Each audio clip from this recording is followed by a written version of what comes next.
Hey everyone, Nigel and Luke here, and welcome to part 2 of our series of videos focusing on lesser-known female serial killers. If you haven't seen part 1, be sure to check that out first. We'll leave a link in the description below. As always, don't forget to like and subscribe to Crime Zone for more true crime content like this.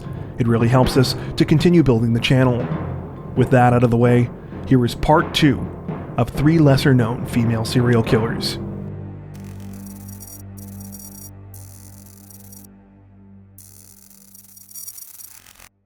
On the afternoon of March 10, 1994, 57-year-old Darinda Hawkins was working a shift at her part-time job at the Main Street Trading Post antique store in Lake Elsinore, California.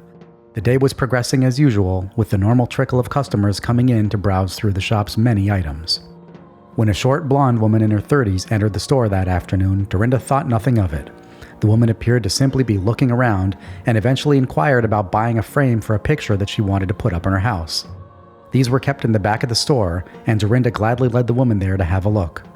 Little did she know, the woman was no ordinary customer. As Darinda began to show off examples of what the woman had asked for, she suddenly felt something tighten around her neck. Startled, she turned around and discovered that the woman was choking her with a length of rope. Darinda fought back, but the woman was surprisingly strong for her size. The more she struggled, the more the woman tightened her hold on her. As Darinda looked into the face of the woman trying to kill her, she noticed a coldness behind her eyes. The woman was brutally efficient and knew what she was doing. Even more chilling, the woman began to tell Darinda to relax in a soothing and reassuring tone that was almost clinical. Finally, as Darinda could fight no longer, she lost consciousness. Though the attack was obviously meant to be fatal, miraculously, Darinda survived. She woke on the floor of her antique store nearly an hour later, where her attacker had left her for dead. A couple of items were missing from the store, along with roughly $25 from the cash register and some other money that had been taken from her purse. However, Darinda still had no idea just how lucky she was to be alive. 2 other women were already dead, and another would be killed before her attacker would finally be brought to justice. The woman's name was Dana Sue Gray. Dana Sue Gray was born Dana Sue Armbrust in December of 1957 to her parents Russell and Beverly. They would divorce when she was just 2 years old, and from that point on, Dana would have a troubled childhood. She rarely saw her father, and she frequently butted heads with her mother, who was known to be violent and have anger issues of her own. Throughout Dana's early years, she was described as a poor student who did not get along well with others. According to family members, she also developed something of an obsession with money and wealth. She constantly asked others for money and would also steal it, often from her mother. It was the first warning sign of darker things to come. When Dana was in her early teens, her mother developed breast cancer, which she died from a couple years later. During that time, Dana decided to become a nurse while watching the hospital nurses that treated for her mother. The next few years were equally tumultuous. She briefly went to live with her father, but was kicked out after her stepmother discovered drugs in her room. After that, she spent some time living with a skydiving instructor, getting pregnant twice, but terminating both at the man's request. Dana graduated from nursing school in 1981 and eventually married a man named Tom Gray in 1987. For a moment, it seemed that Dana had gotten her life together. She and Tom moved into the gated community of Canyon Lake, California, and she got a good job as a labor and delivery nurse at a medical clinic in the nearby city of Wildomar. However, Dana's longtime obsession with luxury would soon cause things to unravel. Not long after her marriage, she and her husband began spending lavishly on items such as multiple cars, boats, even an ultralight airplane. By 1993, Dana and Tom were filing for bankruptcy to avoid foreclosure on their home. Their marriage was also over. Dana filed for divorce and quickly moved in with a new man and his 5-year-old son. Not long after, she was fired from her job for stealing painkiller medication. Things were spiraling out of control, but they would soon get even worse, as Dana decided to go to extreme lengths to feed her addiction to spending money. On February 16, 1994, a neighbor discovered the body of 86-year-old Norma Davis inside her Canyon Lake home. Norma had been the victim of a brutal attack. She had been stabbed numerous times in the neck with a utility knife and in the chest with a fillet knife. She had also been strangled. It was estimated that she had been dead for 2 days before her body was found. At the scene, detectives found the door unlocked with no sign of forced entry into the house. A ripped-out phone cord was discovered, as well as a Nike shoe print believed to belong to the killer. Those that knew Norma said she never left the door unlocked unless she was expecting a visitor. This suggested that Norma might have been killed by someone she knew. This was true, but not in the way police initially believed.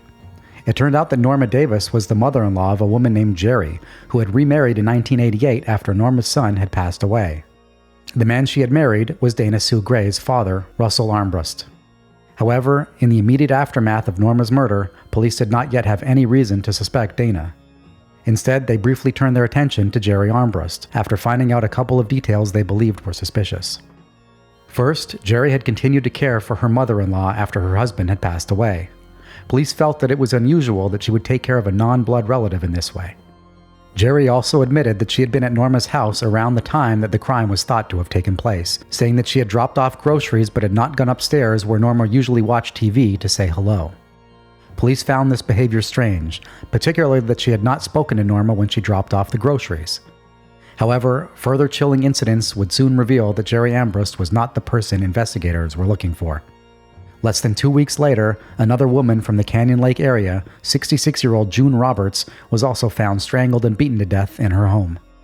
Like at the Norma Davis crime scene, investigators found the phone cord disconnected as well as the cord connecting the receiver to the base of the telephone. This had been used to strangle June Roberts to death. However, unlike in Norma's case, 2 of June's credit cards were also missing.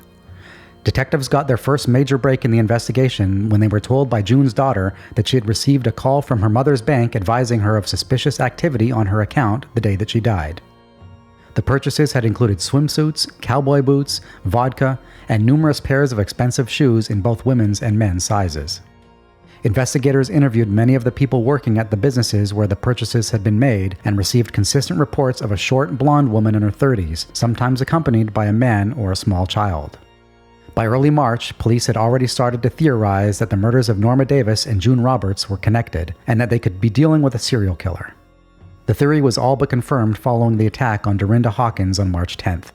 Because Darinda had gotten such a good look at her attacker, police were able to further develop a profile of the suspect, as well as create a sketch. Armed with the credit card trail and a description from Darinda Hawkins, investigators felt it was only a matter of time before they zeroed in on the suspect.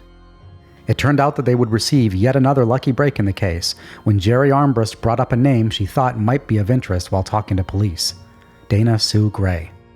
After that, the details began to click. Dana matched the description of the suspect.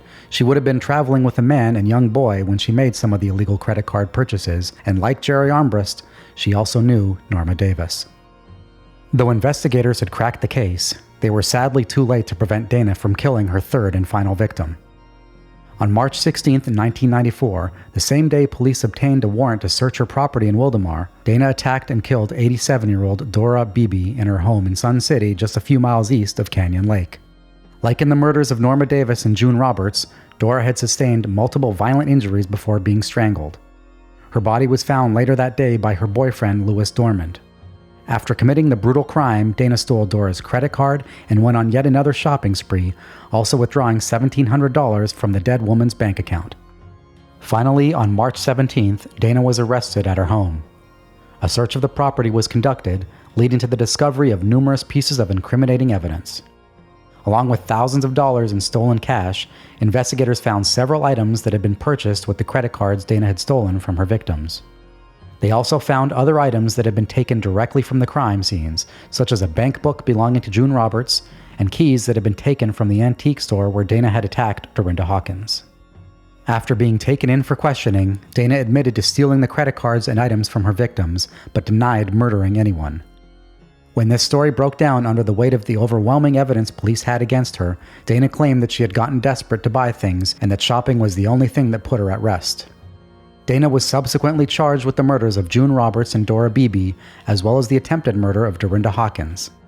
Despite the fact that they were sure Dana had also murdered Norma Davis, the evidence was far weaker than in the other cases. Authorities were unsuccessful in obtaining DNA evidence from the murder weapons at the scene, and unlike in the other cases, there was no paper trail, stolen cash, or items that could be easily linked to Dana. The Nike shoe print was found to be a match to a pair owned by Dana, but this was not viewed as unique enough to guarantee a conviction. Dana initially pled not guilty to all charges against her, sticking with her story about being responsible for the thefts but not the murders. She changed this to an insanity plea in 1995, causing the court process to be drawn out even further as both sides prepared for a lengthy trial. However, in September of 1998, Dana once again changed her plea. She agreed to plead guilty to the 2 murder charges and the attempted murder charge. In exchange, she would be spared the death penalty, and prosecutors also agreed not to charge her for the murder of Norma Davis. Dana Sue Gray received a life sentence without the possibility of parole in October of 1998. She was sent to the Central California Women's Facility in Chowchilla, where she remains incarcerated to this day. Do you know of any other cases like this that you think we should check out? Tell us about them in the comments section below. As always, if you enjoyed our video, don't forget to like and subscribe to Crime Zone for more true crime content like this, making sure to hit the notification bell to stay up to date with our latest releases. Thank you for watching.